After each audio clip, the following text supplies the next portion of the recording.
Sometimes எல்லோரும் ஒன்றா இருக்கும்போது ஏதாச்சும் செஞ்சு சாப்பிட்ணுன்னு தோணுங்க ஸ்பெஷலாக. அந்த மாதிரி தாங்க நாங்கள் ராகி களி வித் சிக்கன் குழம்பு செஞ்சு சாப்பிட்டோம். அவ்வளோ அமிர்தமாக இருந்ததுங்க. நான் இது உங்களுக்கும் ஷேர் பண்ணுறேன். ஃபஸ்ட்டு நான் வாட்ரு வந்து நல்லா பாயில் பண்ணி எடுத்துக்கிட்டேன். அதுக்கப்புறமா ஊற வச்ச ரைஸை வந்து அதில் ஆட் பண்ணிக்கிட்டேங்க.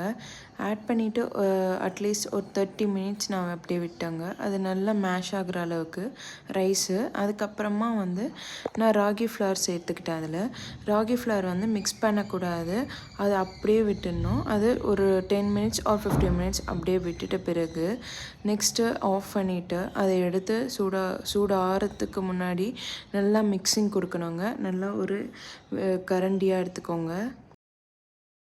ஸ்ட்ராங்கான கரண்டியாக. அப்போ தாங்க நல்லா மிக்ஸ் பண்ண முடியும். நல்லா மிக்ஸ் பண்ண இந்த மாதிரி ஒரு ஸ்ட்ரெச்சர் வருங்க. நீங்கள் உங்களுக்கு தேவையான ஷேப், நான் ரவுண்ட் ஷேப் வரத்துக்காக இதை எடுத்திருக்கேன். அது தண்ணி தொட்டு பண்ணும்போது தாங்க அந்த மாதிரி ஸ்ட்ரெச்சர் வரும். ஏன்னா சூடாக இருக்குங்க களி, அதுக்காக தான் அது பண்ணுறாங்க. இந்த மாதிரி ரவுண்ட் ஷேப் வந்த பிறகு ஒரு பிளேட் எடுத்து அதில் வச்சு நல்லா ஹோல்ஸ் போட்டு அதில் சிக்கன் குழம்பு ஊற்றி சாப்பிட்டோங்க. செம்ம டேஸ்ட்டுங்க.